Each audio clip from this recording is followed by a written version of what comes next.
दोस्तों 9 दिनों तक चलने वाली नवरात्रि का आज दिन है अंतिम। जैसा कि आपने देखा हमारे पिछले 8 नवरात्रि स्पेशल एपिसोड में, नवरात्रि के हर दिन माँ दुर्गा के अलग अलग रूपों की पूजा होती है। नवरात्रि के अंतिम दिन पूजा की जाती है जो वो देवी जो सभी प्रकार की सिद्धियों को देने वाली है। इस दिन शारदीय नवरात्र के दिन, इस दिन शास्त्रीय विधि विधान और पूर्ण निष्ठा के साथ साधना करने वाले साधक को सभी सिद्धियां प्राप्त हो जाती हैं। संसार में कुछ भी इसके लिए असंभव नहीं रह जाता। ब्रह्मांड तक जीतने का सामर्थ्य उसमें आ जाता है। प्रधानमंत्री नरेंद्र मोदी भी लगभग 40 से नवरात्रि के 9 दिनों का व्रत करके अपनी अद्भुत ऊर्जा का श्रेय इन्हीं 9 शक्तियों को देते हैं। जी हाँ, आज हम बात करने वाले हैं शक्ति के अंतिम रूप माँ सिद्धिदात्री की। आइए जानते हैं कैसा है उनका स्वरूप, क्या है नवमी की पूजा विधि और क्या है माँ से जुड़ी ये पौराणिक कथा इस वीडियो में आगे। नमस्कार, मैं नेहा द्विवेदी। जुड़े रहिए हमारे साथ, देखते रहिए आंचलिक खबरें, जिसमें हम आपको रोज एक नई कहानी का रसपान करवाते हैं। तो चलिए शुरू करते हैं और जानते हैं कैसा है माँ का रूप। माँ सिद्धिदात्री का रूप बड़ा ही अद्भुत है। उनकी 4 भुजाएं हैं, एक हाथ में कमल का पुष्प जो पवित्रता और शांति का प्रतीक है। उनका वाहन है सिंह जो साहस और शक्ति का द्योतक है। कभी कभी वे सुंदर कमल पुष्प पर आसीन भी होती हैं। कहते हैं जो भी भक्त पूरे मन से उनकी आराधना करता है, माँ उसे सभी सिद्धियां प्रदान करती हैं। इन्हीं से प्रेरित होकर भगवान शिव ने भी उनकी आराधना की थी और अष्ट सिद्धियां पाई। भक्तों का श्वास और विश्वास की माँ कृपा से मनुष्य सांसारिक दुखों से ऊपर उठकर जीवन का असली सुख प्राप्त करता है। संसार की मोह माया से अलग होकर वह शांति और आनंद से भरा जीवन जीता है और अंततः मोक्ष को प्राप्त करता है। मित्रों, अब बात करते हैं माँ सिद्धिदात्री से जुड़ी दिव्य कथा के बारे में। ये बहुत पहले की बात है, बहुत समय पहले, जब ये संपूर्ण ब्रह्मांड केवल एक विशाल शून्य था। हर जगह अंधकार ही अंधकार फैला हुआ था। ना कहीं जीवन था, ना कहीं लोक, ना आकाश, केवल एक अंतहीन शून्य था। इसी गहन अंधकार में अचानक एक दिव्य प्रकाश की किरण प्रकट हुई।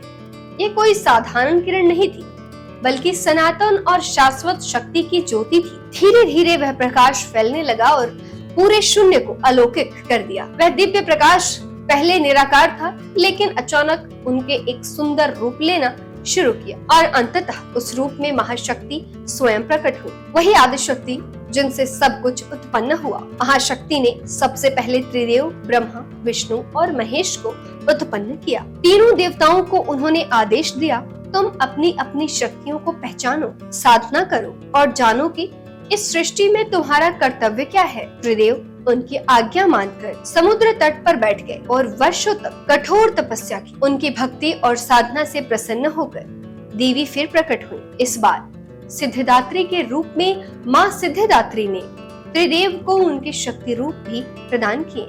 भगवान विष्णु को लक्ष्मी, भगवान ब्रह्मा को सरस्वती और भगवान शिव को पार्वती। उन्होंने तीनों से कहा, हे देवों, अब तुम अपने अपने कार्य करो। ब्रह्मा सृष्टि का सृजन करेंगे, विष्णु उसका पालनहार करेंगे और शिव समय आने पर उसका संहार करेंगे। तुम्हारी पत्नियां ही तुम्हारी शक्तियां होंगी जो हर कार्य में तुम्हारी सहायता करेंगी। फिर माँ सिद्धिदात्री ने उन्हें 8 अद्भुत सिद्धियां भी दी। अणिमा, शरीर को कण जितना छोटा करने की शक्ति। महिमा, शरीर को अनंत विशाल बनाने की शक्ति। गरिमा, जितना चाहे उतना भारी हो जाने की शक्ति। लघिमा, एकदम भारहीन हो जाने की शक्ति। प्राप्ति, हर जगह एक साथ विद्यमान रहने की शक्ति। प्राकाम्य, जो चाहे उसे पा लेने की शक्ति। ईश्वित्व, संपूर्ण अधिपत्य और प्रभुत्व की शक्ति। वशित्व, सबको अपने अधीन कर लेने की शक्ति। मित्रों, इसके अतिरिक्त उन्होंने 9 निधान यानी कि खजाने और 10 अन्य अद्भुत शक्तियां भी त्रिदेवों को प्रदान की। इन्हीं शक्तियों से सृष्टि का विस्तार हुआ। पुरुष और स्त्री रूप से देव और देवियां, दैत्य, दानव, असुर, गंधर्व, यक्ष, अप्सराएं, भूत, प्रेत, दिव्य प्राणी, पशु, पक्षी, नाग, गरुड़ और अनगिनत जीव जंतु उत्पन्न हुए। अब ब्रह्मांड सजीव हो चुका था। आकाश में असंख्य तारे, नक्षत्र, आकाश गंगाएं चमक उठे। सूर्य मंडल, 9 ग्रह स्थापित हुए। पृथ्वी पर विशाल भूखंड, पर्वत, महासागर, नदियां, झीलें और हर प्रकार के जल स्रोत भी उत्पन्न हुए। वनस्पतियां और प्राणी अपने अपने निवास स्थानों में फैल गए। अंततः 14 लोकों की रचना पूर्ण हुई, जिनमें सभी जीवों को उनके अपने योग्य स्थान मिले, जिन्हें वे अपना घर कह सके। इस प्रकार जो ब्रह्मांड कभी शून्य और अंधकार से भरा था, वह अब जीवन, प्रकाश और अनगिनत सृष्टियों से भर उठा। और यह सब संभव हुआ केवल माँ सिद्धिदात्री के कृपा से। चलिए वीडियो के इस पार्ट में बात करते हैं माँ के पूजा पाठ की। नवरात्रि के अंतिम दिन जब माँ सिद्धिदात्री की पूजा होती है, तो भक्त सुबह सुबह स्नान करने से और निवृत्त होकर साफ और पवित्र वस्त्र धारण करते हैं। घर या मंदिर के पूजा स्थल पर माँ सिद्धिदात्री की प्रतिमा का चित्र स्थापित किया जाता है। भक्त माता के समक्ष घी का दीपक जलाते हैं और पूरे विधि विधान से उनकी पूजा करते हैं। इसके बाद शांति और एकाग्रता के साथ माँ सिद्धिदात्री की कथा का पढ़ी या किसी ज्ञानी पुरोहित से सुनी जाती है। कहा जाता है कि कथा केवल पढ़ना ही नहीं, बल्कि श्रद्धा और भक्ति से सुनना भी माता की कृपा पाने का मार्ग है। कथा समाप्त होने पर माता की आरती की जाती है और उन्हें प्रसाद तथा भोग अर्पित किया जाता है। यही 9 दिन तक रखे गए व्रत का उद्यापन भी इसी दिन होता है। इस दिन एक विशेष परंपरा है। भक्त घर पर छोटी छोटी कन्याओं को आमंत्रित करते हैं, उन्हें माता का स्वरूप मानकर भोजन कराते हैं, उनके चरण स्पर्श करते हैं और विदाई में वस्त्र या उपहार देते हैं। विश्वास है कि जब कन्याओं को तृप्त करके विदा किया जाता है, तो माँ सिद्धिदात्री स्वयं कन्या के रूप में घर में पधारती है। उस घर को सुख, समृद्धि और आनंद से भर देती है। पूजा के अंत में भक्त विनम्र भाव से माँ से क्षमा याचना भी करते हैं कि यदि पूजा में कोई भूल या कमी रह गई हो तो उसे क्षमा करें। ऐसा करने से भक्तों के सभी कष्ट दूर हो जाते हैं, सभी बाधाएं दूर हो जाती हैं और उनके जीवन में शांति और सुख स्थापित हो जाता है। आइए अब हम बात करते हैं माँ सिद्धिदात्री को समर्पित ये मंत्र। या देवी सर्वभूतेषु माँ सिद्धिदात्री रूपेण संस्थिता, नमस्तस्यै नमस्तस्यै नमस्तस्यै नमो नमः। अर्थात हे माँ सर्वत्र विराजमान और माँ सिद्धिदात्री के रूप में प्रसिद्ध अम्बे, आपको मेरा बारंबार प्रणाम है, या मैं आपको बारंबार प्रणाम करता हूँ। हे माँ मुझे अपनी कृपा का पात्र बनाइए।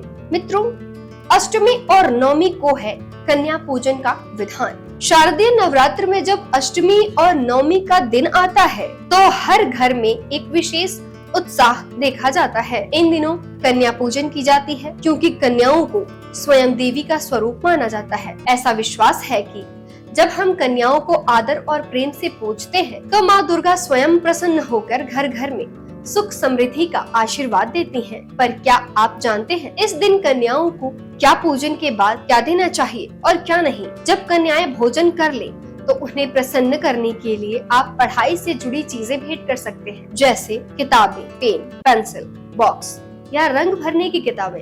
यह न केवल शुभ है, बल्कि उनके जीवन में ज्ञान का प्रकाश भी लाती है। इसके अलावा कन्याओं को लाल या पीले रंग के वस्त्र देना भी बहुत शुभ फल देता है। और यदि आप चाहें तो उन्हें श्रृंगार की छोटी छोटी जैसे रंगीन क्लिप या चूड़ियां भी भेंट कर सकते हैं। पर ध्यान रखें, कन्याओं को कभी भी लोहे या प्लास्टिक से बनी वस्तुएं ना दें, यह शुभ नहीं माना जाता। इसी तरह काले रंग के कपड़े या वस्तु भी नहीं देना चाहिए, क्योंकि काला रंग अशुभ का प्रतीक है। सबसे बड़ी सावधानी ये है कि कन्याओं को कभी भी पुरानी या इस्तेमाल की कोई चीज न दे। ऐसा करने से माता रानी नाराज हो सकती है और पूजा का फल अधूरा रह सकता है। इसलिए कहा जाता है, कन्या पूजन केवल एक रीति नहीं, बल्कि माँ दुर्गा के स्वागत का सबसे सुंदर तरीका है। यदि इसे सच्चे मन और सही भाव से किया जाए, तो देवी माँ स्वयं कन्या के रूप में प्रकट होकर आशीर्वाद देती हैं और भक्त का जीवन खुशियों से भर देती हैं। माँ सिद्धिदात्री की यह कथा और नवमी का ये शुभ दिन आपकी सभी कामनाओं की पूर्ति करता है और आपका जीवन मंगलमय करे। इस आकांक्षा के साथ हम लेते हैं आपसे विदा। दोस्तों, ये थी नवरात्रि स्पेशल पर हमारी आखिरी पेशकश माँ सिद्धिदात्री पर। मिलते हैं जल्द ही किसी नई सीरीज के साथ, जिसमें पौराणिक दिव्यता और धार्मिक आभा अपने में समेटे हुए हो। तब तक के लिए मुझे दीजिए इजाजत। नमस्कार, देखते रहिए आंचलिक खबरें। जय माता दी।